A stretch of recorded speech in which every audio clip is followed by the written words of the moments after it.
Have you ever asked yourself what would really happen if gold became money again? Not just as an investment, not just as jewelry, but the actual money you use every day to buy food, pay rent, and save for the future.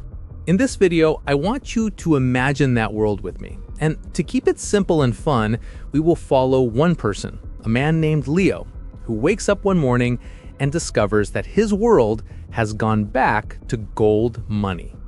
Stay with Leo until the end, because the choice he makes at the end of the story will show you the real truth about gold as money. Leo wakes up like any normal day. As alarm rings, he grabs his phone, he scrolls a bit, and then he reaches for his wallet on the nightstand. But something feels wrong. His wallet is lighter. He opens it and sees something strange. His cash is gone. The colorful paper notes are missing.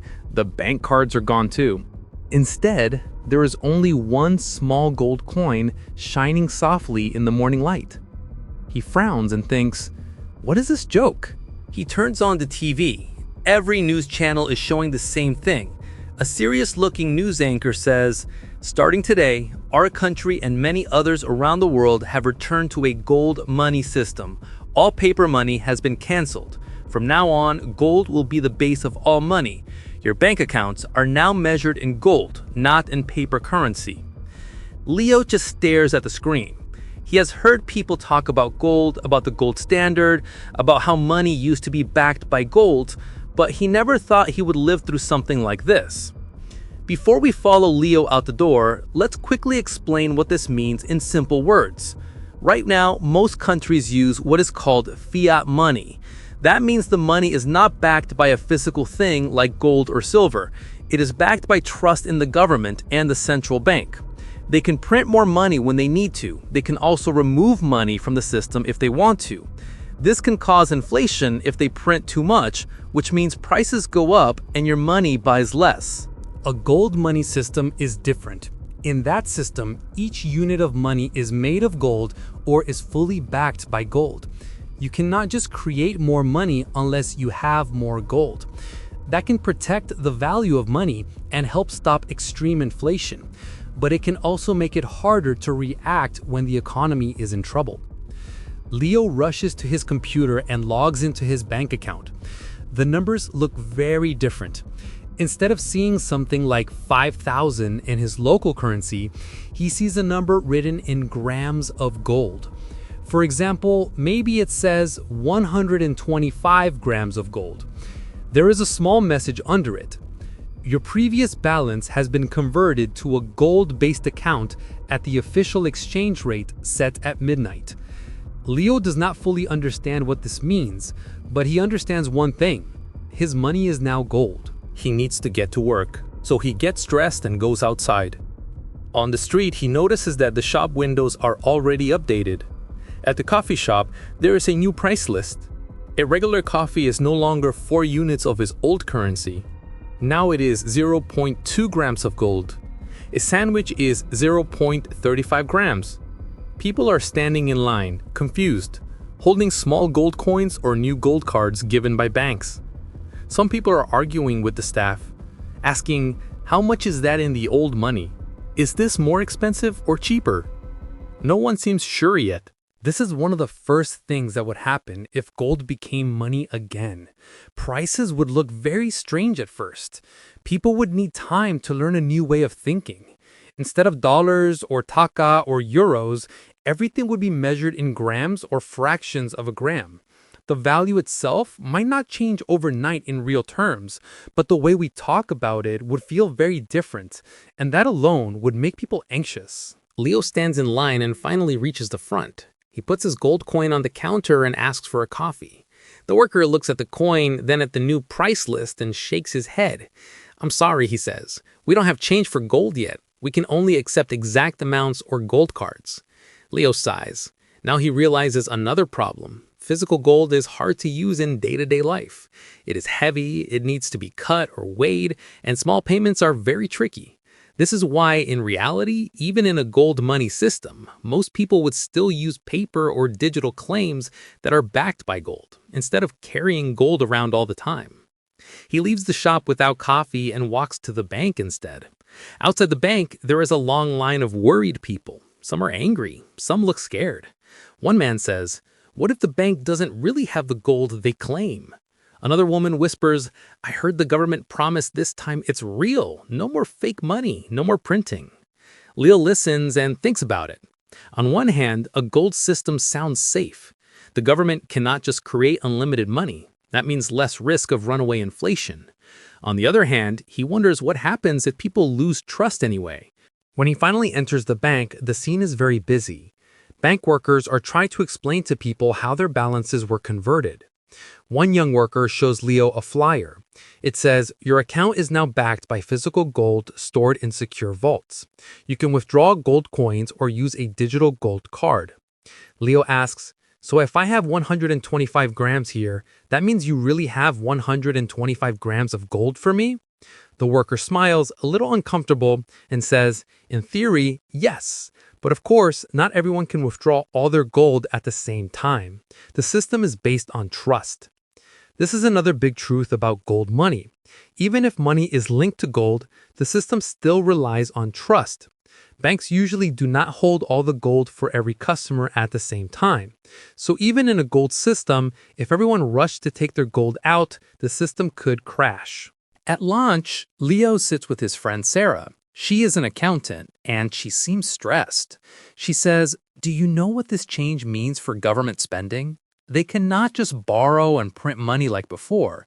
If they want to spend, they need gold, or they need to tax more. Some social programs may be cut. It will be harder to react quickly in a crisis." Leo had not thought about that. Under a gold system, governments lose a lot of power to create money. This could be good because it forces discipline and may stop huge inflation. But it can also be bad because in a big crisis like a war or a pandemic, they cannot easily use new money to support people and businesses. On his way home, Leo passes a real estate office. The sign in the window shows house prices now written in gold. A small apartment, 500 grams, a medium house, 1,500 grams. That sounds like a lot of gold. Leo wonders how long it would take for him to save that amount. In a gold system, saving becomes more important because money is more stable.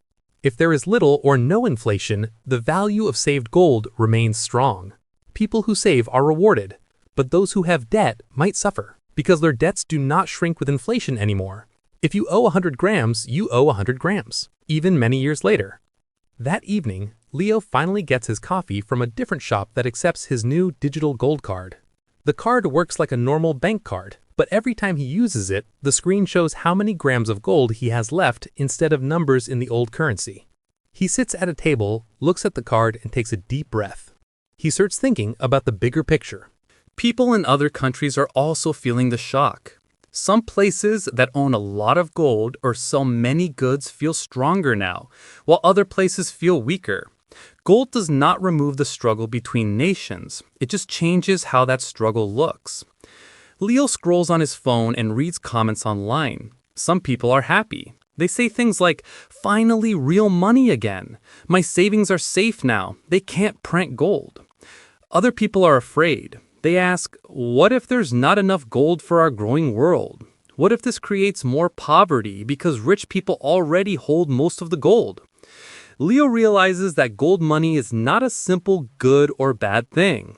It helps in some ways and hurts in others. Late at night, Leo is almost ready to sleep when he hears a knock at his door. He opens it and finds a government worker standing there, holding a metal briefcase and a tablet. She smiles politely and says, "Good evening. We're visiting homes to explain the new system. We are offering citizens a choice.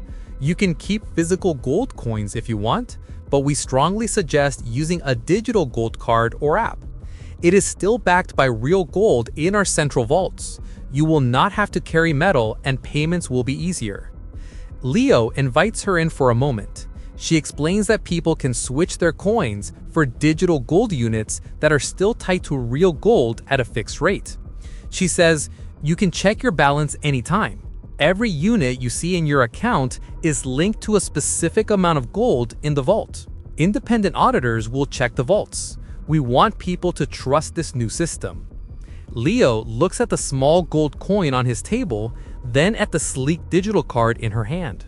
He thinks of everything he saw that day: the confused people at the store, the long lines at the bank, the new prices in grams, his salary being paid in gold, the online arguments. He thinks about the past, about how gold used to be money, and then about the present, about how digital systems dominate our lives. Finally, he asks her, "Tell me honestly, is this really safer? Is gold money the final answer?" She answers, "Gold solves some problems, but not all. It makes it harder for us to create money out of nothing, which is good for long-term stability. But it also makes it harder to react to big shocks. And even with gold, people still need to trust that the gold is really there and that we are honest. Even gold money is, in the end, based on trust." Leo looks again at the coin. It is real. It is heavy. It has been valuable for thousands of years. Then he looks at the digital card, which is fast, light, and easy to use, but only as honest as the people behind it. He realizes something important. The real question is not just what backs the money. The real question is whether the system is fair, transparent, and trusted. He smiles softly and says, "I'll keep a little bit of gold in my hand just in case, but I'll also use the digital gold card. I don't want to live only in the past, and I don't want to trust only promises either. I want both, reality and convenience." The worker nods. "That is a wise choice," she says. As she leaves, Leo sits alone and thinks about the days ahead. Life with gold money will probably become normal over time. People will get used to thinking in grams, and businesses will adjust.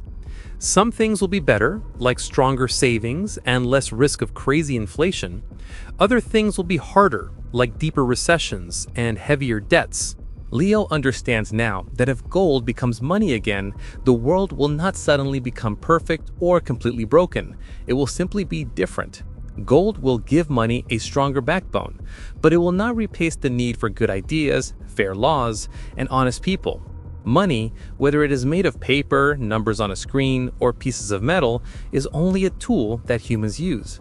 The real strength of any money system comes from the people who use it and the trust they place in it. So if gold became money again, your daily life would at first feel strange as you learn a new way to measure prices and value. Over time, you might feel more secure that your savings hold value, but you might also feel the weight of a slower and stricter system. In the end, as Leo has learned, gold can shape money, but trust shapes the world.